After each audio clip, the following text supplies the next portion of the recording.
Tinotenda Mwari zvikuru mangwanani ano zviri kwasei kwanidzo yaMwari kudarama kwezvo. Amen.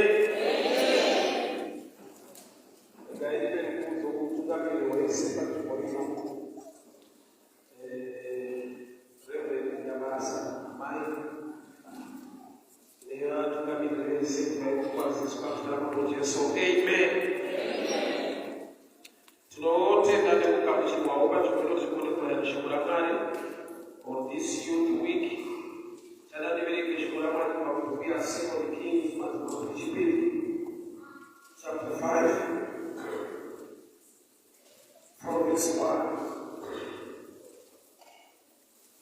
Now Naaman, captain of the host of the king of Syria, was a great man with his master and honorable, because by him the Lord had given deliverance unto Syria. He was also a mighty man in battle, but he was a leper. And the Syrians had gone out by companies and brought away a captive out of the land of Israel, a little maid, and she waited on Naaman's wife. And she said unto her mistress, would God my Lord, will go to the prophet in Samaria, and you will recover of his leprosy. And Naaman's wife told,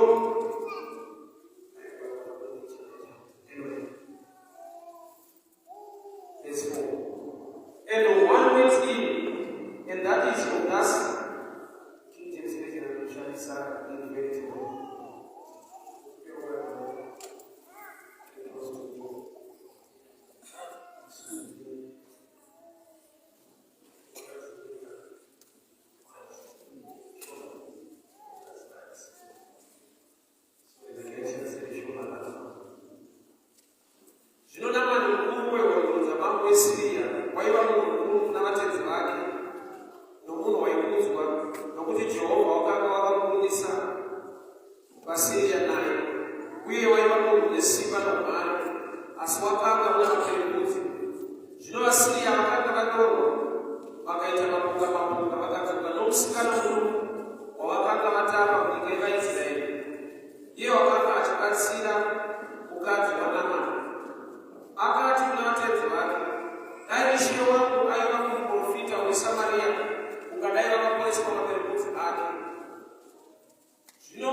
The Lord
prophecy, or leader, word of wisdom, word of knowledge, word of life. Unajua is a creation tunasema tena. Msikani kwao alikuwa tena au kulai kama chiwa just in vain. Sisi. Kwa ajili ya amjina sisi. Katika amjina wanashika msikani naye, kwa hiyo kwa tunasema sisi katika information na dina. Knowing more is not one does not mean knowing more. It's not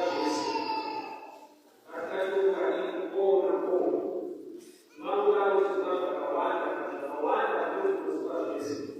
So when a student sees something every decision for spirit is one of the things you don't push your people in your mind. Yes, how you can die, my God, one is less about Jesus, but just we are sure how we say like this. Now, what is happening so far? What we are is he was really talking to my young people. I was going to say, I'm tired. I'm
just trying to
Ana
ufuta hiyo kama na mshiriki kaini ni kama tunafanya kula. Kwa hiyo watu kama kusio. Okay, this is it. Viu gesa kazara ndio kwa. Lema ni sisi tete na kwa sababu ya. Akasa nini Mungu kana Mungu. Utamtwele tu kana shiti.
Samuel watching. Samuel had my bishop like my dad. Say Samuel what my bishop gave. Yeah, I bishop gave what he said. What is the matter? Say I my bishop gave. But I'm here on my Samuel. But I'm voice that bishop. So that the woman of my will have a later bishop. Bishop, you must respect the experience of elders. Why? Because when I'm not going to tell you, but I see you another office, you have to tell me. So my daughter is not going to vote, but I must Samuel.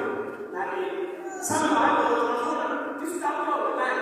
I watch it was wrong, but I know. That's why I don't show. When I look at this show, the father goes to the dad. This is not what I saw, but I was still. There was something my life that I had to listen and show me like the brother that she had the power of the so the youth must respect the experience of the elders. And the elders must give the youth the opportunity to showcase the things of God in the house of God.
mweyawo kona kukamushira kutaura kwevamwe muupenyu hwangu mweyawo kona kukamushira nyamutera iri pandiri kana mwari vakatuma neshoko mweyawo kona kukamushira shoko ramamba kuna baba roho shoko ramamba kuna mai shoko ramamba kuna gogo shoko ramamba kuna sekuru nekuda kwekuti mimeni mwari unogona kushanda nemunhu wavada kushanda naye for the better of the house of God. Takubaipiri nekuremekedza nokuti makanaka muzita raJesu Kristu weNazareta.